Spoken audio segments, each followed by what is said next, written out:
اعوذ باللہ من الشیطان الرجیم بسم اللہ الرحمن الرحیم ان اللہ و ملائکۃ یصلون علی النبی یا ایھا الذین آمنوا صلوا علیہ وسلم تسلیما یا رب صلی وسلم دائما ابدا حبیبک خیر خلق کلہم۔ درود شریف کے بارے میں اللہ تعالیٰ کا یہ ارشاد جو میں نے ابھی آپ حضرات کے سامنے تلاوت کیا کہ اللہ اور اس کے فرشتے نبی پہ درود بھیجتے ہیں،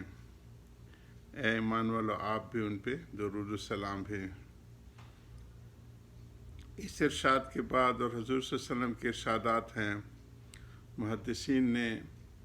50 کے قریب 40 کے قریب درود و سلام جمع کیے ہیں، وہ ہم لوگوں نے بھی اپنے اذکار کی کتاب میں اس کو نقل کیا۔ اسی طرح جو بزرگان دین کے واقعات اور ان کے ارشادات اور حکایات کی پھر زیادہ اہمیت تو نہیں رہتی، لیکن لوگوں کی عادت کچھ ایسی ہے، اور عادت بھی ایک فطرتی چیز ہے۔ جب بچہ پیدا ہوتا ہے تو اس کو زیادہ معرفت اپنی والدہ کی ہوتی ہے، پھر اپنے چھوٹے بہن بھائیوں کی ہونی شروع ہوتی ہے، پھر اپنے والد کی، پھر محلہ پڑوس کی، پھر جا کے شہر و ملک کی اور عالم اسلام کی۔ اسی طرح روحانی بھی شعور پہلے اپنے بزرگان دین اور اپنے اکابرین، اپنے بڑوں کے واقعات سے زیادہ ہوتا ہے، پھر آہستہ آہستہ صحابہ کرام رضوان اللہ علیہم اجمعین کی واقعات سے، پھر جناب رسول اللہ صلی اللہ علیہ وسلم کی سیرت اقدس سے، اور پھر اللہ سبحانہ تعالیٰ کی معرفت ان کی وساطت سے وہ قوی سے قوی تر ہوتی رہتی ہے۔ تو یہی وجہ ہے کہ بزرگوں کے واقعات سے عوام کو ترغیب زیادہ ملتی ہے، بزرگوں کے حالات سے ترغیب زیادہ ہوتی ہے، لوگوں کی عادت کچھ ایسی ہی ہے۔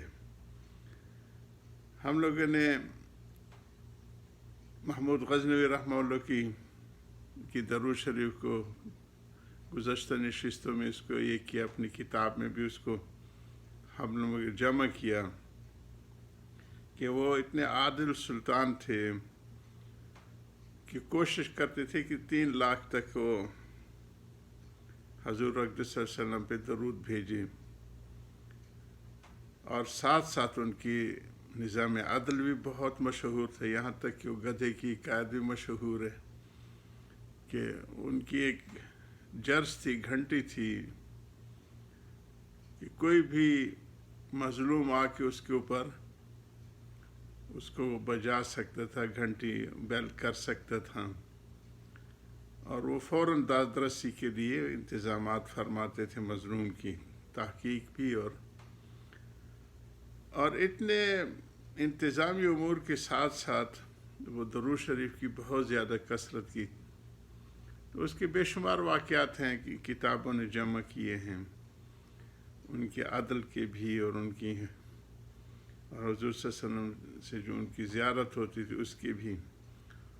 تو ان کو جناب رسول اللہ صلی اللہ علیہ وسلم نے، ایک تو ان کا اشکال تھا کہ میں پتہ نہیں سبکتگین کا بیٹا ہوں یا نہیں، کیونکہ سبکتگین گورے سبید تھے، سرخ ترک تھے، اور یہ تھوڑے سے سانولے تھے، تو ان کو ایک شک رہتا تھا۔ تو حضور صلی اللہ علیہ وسلم خواب میں آ کے فرمائے محمود بن سبکتگین، تو وہ شک بھی ان کا دور کی۔ کئی ان کے ارشادات جمع ہیں تاریخ فرشتے میں، اس کو بڑی تفصیل سے کوئی دیکھنا چاہے تو وہ لکھے ہوئے ہیں۔ اس میں ان کو فرمایا کہ محمود تمہیں بہت سلطنت کے ذمہ داریاں ہیں، کام کرنے پڑتے ہیں، بس آپ یہ درود پڑھ لیا کریں تو 3 لاکھ کے برابر ہوگا۔ اسی طرح اور جو ہے بزرگان دین نے جمع کیے اس سے پہلے کہ اکابرین کے جو صلاۃ تنجین ہے کہ ہم لوگ گزشتہ مجلس میں ذکر کیا کہ ایک جہاز ڈوبنے لگا، اور اس میں موجود کہ جس بزرگ نے، ایک بزرگ صالح موسیٰ ضریر تھے، یہ ان کا نام صالح تھا، نیک صالح تھے، اور موسیٰ ضریر وہ اس میں تھے، اور نابینا تھے۔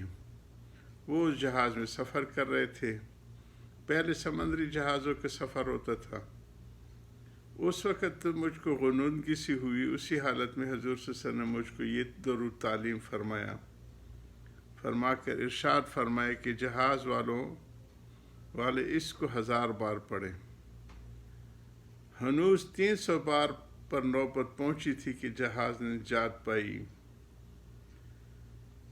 اس لیے ہمارے بزرگوں کے ہاں 300 کا ختم ہے، اگر انفرادی کریں 300 تک کوشش کریں، اگر اجتماعی ہو تو 1000 تک کریں، تو اللہ پاک اس سے حاجتیں بھی پوری فرماتے ہیں۔ حضرت نے اس کے حاشیے میں لکھا ہے، اس درود کو بکثرت پڑھنا اور مکان میں لکھ کر چسپاں کرنا تمام امراض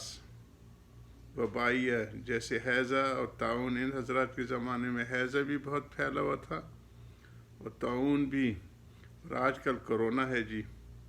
سے حفاظت کے لیے مفید اور مجرب ہے، اور قلب کو عجیب و غریب اطمینان بخشتے ہیں۔ اللہ اس کو ہم پڑھ لیتے ہیں، اللہم صلی علی سیدنا محمد صلاۃ تنجینا بہا من جمیع الاحوال والآفات وتقضی لنا بہا جمیع الحاجات وتطہرنا بہا من جمیع السیئات ترفعنا بہا عندک اعلی درجات تبلغنا بہا اقصی الغایات من جمیع الخیرات فی الحیات بعد الممات انک علی کل شیء قدیر۔ اس درود کو ہمارے بزرگوں نے بہت سی مشکلات کے لیے ورد کے طور پہ اپنے متعلقین کو، متوسلین کو، اپنے سالکین کو ارشاد فرمائے، اور اس کے بڑے خیر دیکھیں۔ یہ کامل مکمل درود بھی ہے،